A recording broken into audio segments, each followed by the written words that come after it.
السلام عليكم. اليوم غادي نبسط لكم واحد من أهم القوانين الجديدة اللي عرضوها مؤخرا في المجلس الشعبي الوطني، قانون الإجراءات الجزائية. واش فيه؟ علاش يهمك كمواطن؟ خليكم معايا باش نفهموا مع بعض.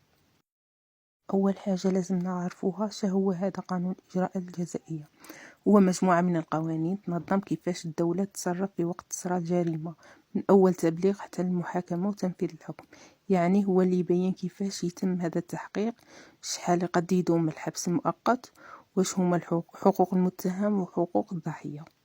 في اللقاء اللي داره وزير العدل مؤخرا مع نواب المجلس الشعبي الوطني، هدر على التعديلات الجديدة اللي راهم باغيين يديروها في قانون الإجراءات الجزائية. ومن بين أهم النقاط تقليص مدة الحبس الاحتياطي باش ما يبقاش المواطن محبوس شهور وشهور من غير ما يديروا له المحاكمة تاعه. الرقمنة يعني يبداو يخدموا بالتكنولوجيا باش يسرعوا الإجراءات ويسهلوها.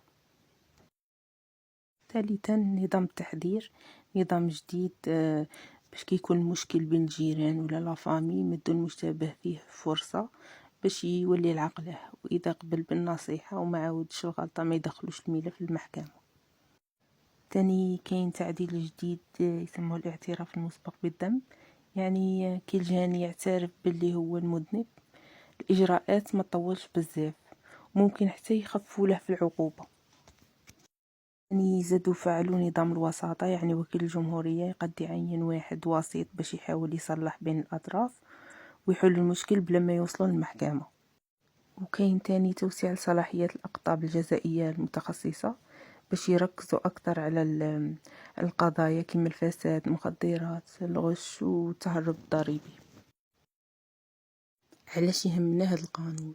كاين بزاف الناس غادي يقول لك هذه شحال تشكل، هذه شحال تقول. انا ما عنديش علاقه بالقانون، ما كانش عداله في هذه البلاد، بس باش نطالبوا بالعداله لازم نعرفوا شهيه. قانون الإجراءات الجزائية هو الدرع اللي يحميك، يعرفك بحقوقك وواجباتك ويضمن لك محاكمة عادلة. وكي تكون فاهم ما كانش اللي قد يحقرك ولا يظلمك وانت ساكت.